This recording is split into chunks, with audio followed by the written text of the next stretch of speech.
In this video, I would like to talk about basically how to coach and how to create a good training environment. Because when we are training, we want to create good environments so every player can learn something. We want to create a positive atmosphere and a happy place where players are happy to come and happy to see you. As I was recently watching some of the coaching webinars, there was really one good thought that basically you as a coach are the first adult person who is chosen by players to be with, because your parents and your family members and your teachers, you don't choose them, you simply come and they are there. So if you are the coach, you are basically one of the first people who the players are participating with on their own will. So if they don't like something, they will probably tell you, or they will somehow show you that they are really not happy with that.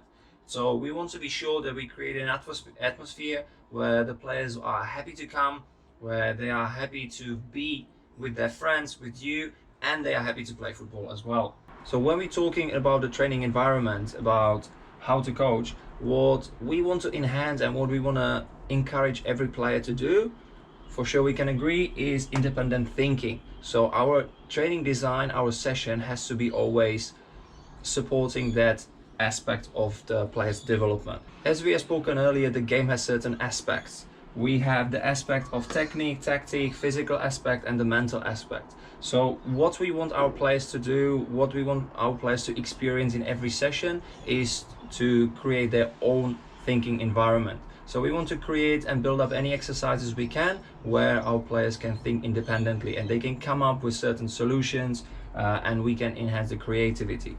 So when we are creating the environment, we should keep in our mind that we always want to work with the aspects of the game, and anything what we come up with as an exercise should be influencing our technical, tactical skills and abilities, physical and mental as well. By the mental, the biggest part goes for focus and the independent thinking, because definitely we can agree, if the players are focused, they will be more engaged, they will like the activity.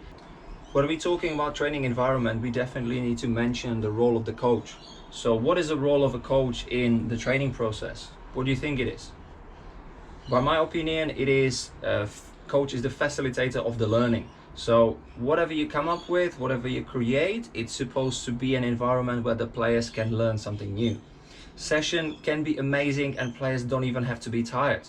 But if your focus is, let's say, to work on some tactical skills, probably you need your players as well to be focused. So if you're gonna make them really tired in the first 15 minutes of your session, that session can go slightly slower than you're intending to.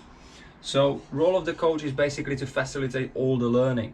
Now, there is one thing which I really like, and it was always helpful for me when I'm trying to think of the training environment and how I'm gonna do things. I'm trying to think of it as a PE teacher about how to do it, and then as a coach, what exactly I want them to do and what sort of style of play and what sort of style of thinking I want them to develop on a field.